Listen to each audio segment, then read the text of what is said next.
Salut à tous et bienvenue dans cette vidéo. Parler de tableau croisé dynamique. On va voir comment est-ce qu'il est possible de créer un tableau croisé dynamique et comment est-ce que on présente un tableau croisé dynamique. Alors, commençons d'abord par comprendre ce que c'est qu'un tableau croisé dynamique. Il faut déjà comprendre que le tableau croisé dynamique ici, d'une manière un peu générale, n'est-ce pas, c'est un autre tableau que nous allons créer dans Excel, qui sera basé sur les données que nous avons déjà. C'est-à-dire, nous avons déjà notre base de données et nous allons utiliser cette base de données qui va nous servir pour créer un autre tableau. Mais ce tableau, ce second tableau que nous allons créer a pour but, n'est-ce pas, de pouvoir automatiser certaines actions sur Excel. Les actions que nous pouvons faire d'une manière manuelle, mais qui vont nous prendre assez de temps. Mais grâce au tableau croisé dynamique, on va pouvoir les faire d'une manière automatique. N'est-ce pas, les trucs comme des filtres, les trucs comme des données statistiques, les trucs comme des représentations graphiques, la génération, n'est-ce pas, des segments de navigation et bien d'autres. Donc, allons-y rapidement, on voit comment on crée un tableau croisé dynamique. Alors, pour créer un tableau croisé dynamique, il faut d'abord comprendre qu'on doit avoir une base de données. La base de données, c'est quoi? C'est un ensemble de données, n'est-ce pas, qui représente des informations concernant un domaine bien précis. Je peux avoir ma base de données peut-être du personnel de mon entreprise, je peux avoir une base de données commerciale ou autre base de données. Donc, et la spécificité de la base de données, c'est qu'elle ne doit pas avoir des lignes vides, il ne doit pas avoir de cellules vides, pas de lignes vides, pas de colonnes vides. Donc, je dois me rassurer que mes données vont être remplies, totalement remplies. On est d'accord? Alors, allons-y rapidement avec quelques 10 ou 5 données que j'ai là.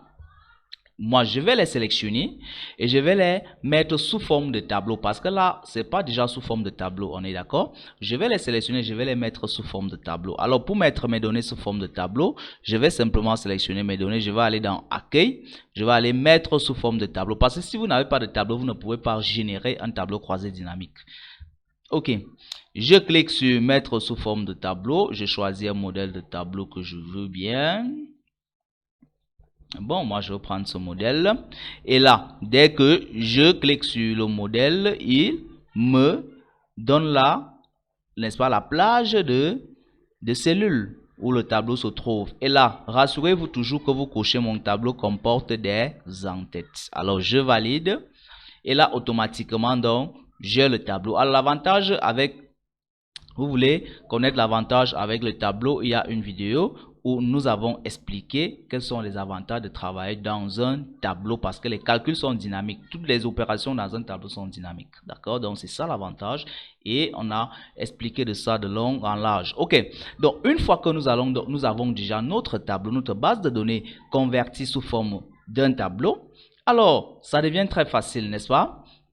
Ça devient très facile dans ce sens où nous allons simplement nous rendre dans Insertion, dans l'onglet Insertion. Une fois dans Insertion, vous allez voir les premières propositions dans Insertion. C'est quoi? C'est tableau croisé dynamique. On est d'accord? Alors, on clique sur tableau croisé dynamique. Une fois que nous avons cliqué sur le tableau croisé dynamique, là aussi, refait la même opération. L'opération que Excel est en train de faire quoi? C'est d'identifier le tableau, les données. Vous voyez comment il m'a réidentifié les données. On est d'accord?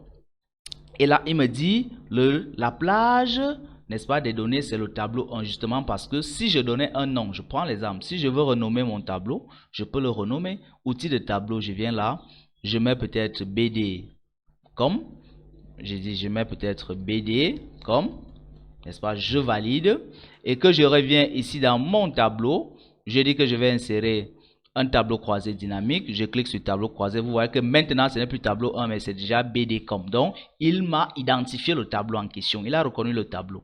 Alors deuxième chose à faire ici maintenant, c'est de définir est-ce que je vais mettre mon tableau croisé dynamique dans une nouvelle feuille ou encore je vais mettre dans une feuille existante. La feuille existante suppose quoi? Ça veut dire que sur cette feuille 1, je vais insérer mon tableau croisé dynamique directement dans cette feuille. Là, je mets la feuille existante. Et dès que je veux mettre la feuille existante, il va me demander ici de choisir l'emplacement. Je vais simplement venir peut-être ici. Si je choisis l'emplacement, je clique peut-être ici. Vous voyez qu'il reconnaît, n'est-ce pas? Et là, je vais valider. Par contre, si je veux prendre une nouvelle feuille, je clique simplement sur nouvelle feuille. Là, Excel va créer une seconde feuille. On est d'accord? Maintenant, on a ajouté ces données au modèle de données. Alors, ajouter ce modèle au modèle des données, c'est quoi? C'est que on pourra travailler avec ce tableau pour faire des liaisons avec d'autres tables. Parce que lorsqu'on crée déjà un TCD, c'est pour des éventualités, c'est pour des éventuelles liaisons, n'est-ce pas? Donc, je peux mettre 3-4 cases en liaison ou je peux les manipuler en même temps. Donc, c'est ça des liaisons de tables. OK. Donc, nous, on ne va pas s'intéresser à ça. On va créer dans une nouvelle feuille. On clique simplement sur OK. Très bien. Et là, vous avez votre tableau croisé dynamique. Bravo. Mes félicitations, vous venez de créer votre premier tableau croisé dynamique. Alors, vous allez vous dire, pourquoi est-ce que je ne vois pas un tableau? Justement parce que le tableau croisé dynamique, c'est un tableau que vous-même, vous allez décider de sa propre présentation. On est d'accord? Alors, ici, voilà déjà, comment je sais que j'ai un tableau croisé? Voilà, outil de tableau croisé dynamique qui est déjà là, activé. J'ai outil de tableau croisé dynamique. Alors, maintenant, la partie la plus importante donc se trouve à votre extrême droite. On est d'accord. Mais si vous tombez dans votre tableau croisé dynamique et que vous n'avez pas cette partie, si vous partez simplement sur analyse et vous allez chercher afficher, vous cliquez sur afficher et là, il va vous permettre de pouvoir afficher la liste des champs. Vous voyez, lorsque je clique dessus, ça part. Or, si vous tombez dans ce cas, vous venez simplement sur afficher et vous cochez afficher la liste des champs. Et là, votre liste est là. Très bien. Alors, je vous explique rapidement cette partie. Cette partie-là, nous avons 4 parties. Et ces 4 parties sont destinées pour recevoir des informations qui vont être représentées, n'est-ce pas, en fonction de ce que nous voulons. On est d'accord. Là, nous avons les colonnes. Les colonnes veut dire que ce qui sera affiché en colonne, tout simplement. Là, nous avons des lignes. Ça veut dire que ce qui sera affiché en ligne. Là, nous avons les valeurs. Les valeurs, généralement, tout ce qu'on doit calculer, on va toujours mettre ça au niveau des valeurs. Mettez toujours les données numériques ou à calculer au niveau des valeurs. Les filtres maintenant, on veut pouvoir filtrer quelque chose, quelques éléments, alors on va mettre ces éléments au niveau des filtres. Alors je fais rapidement un exemple. Je vais dire que bon, je veux peut-être les moyens de paiement. Je prends les moyens de paiement, je mets peut-être en colonne. Et là vous voyez que il m'a recensé nos différents moyens de paiement, n'est-ce pas? Là, si on revient dans notre tableau ici, on va voir qu'on a les moyens de paiement, on a le chèque, on a les virements, on a les TIP, n'est-ce pas? Chèque, virement, ça fait 3 uniquement. Et si on revient ici, on a également nos 3. Chèque, TPI, virement et puis le total. Alors, si je prends peut-être la somme et que je veux calculer par moyen de virement, vous voyez qu'automatiquement, là, il m'a sorti ça par moyen de virement. J'ai mes 3 valeurs là.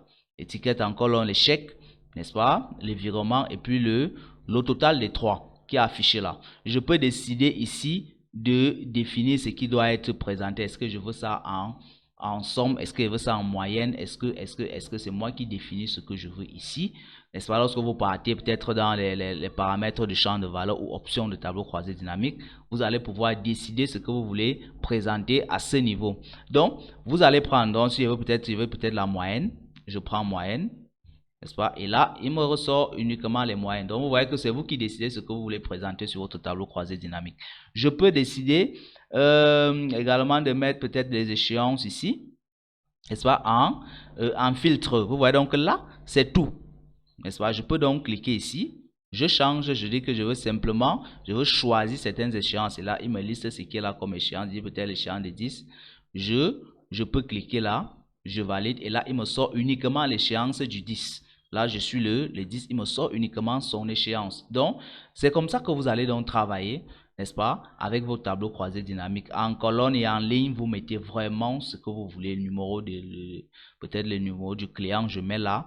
Voilà le numéro du client parce qu'il y a le filtre là. Je vais annuler ça. Tout. Et puis, je vais valider. Et voilà, le numéro de client. Donc, vous voyez comment vous pouvez construire vous pouvez vraiment construire votre... Je peux également mettre là les noms. Vous allez voir que les noms vont s'afficher ici, vous voyez un peu les noms. Et là, je peux également essayer de mettre le moyen de paiement en bas des noms. Je déroule simplement comme ça. J'ai les moyens de paiement en bas des noms. Là, vous voyez, il est là. Il a son moyen de paiement. Il est ici. Il a son moyen de paiement. Le total de chaque élément. Vous voyez comment il a mis les totaux de chaque client. Donc, de chaque nom. Donc, voilà comment vous pouvez donc manipuler, créer votre propre tableau croisé dynamique. Juste en manipulant ces différentes données et en choisissant ce que vous voulez, n'est-ce pas, au niveau des des présentations. Ici, je suis en moyenne, je clique là, je dis que bon, je ne veux plus la moyenne, je pars dans les paramètres du champ de valeur et puis je choisis autre chose que la moyenne ou le nombre. Je peux prendre le nombre, vous voyez que là, il me sort le nombre. Donc, c'est moi-même qui définis vraiment ce que je veux représenter en fonction, n'est-ce pas, en fonction de mes besoins de communication. Donc, voilà, donc vous savez désormais comment on crée un tableau croisé dynamique, n'est-ce pas, et comment est-ce qu'il est possible de pouvoir présenter votre tableau croisé dynamique.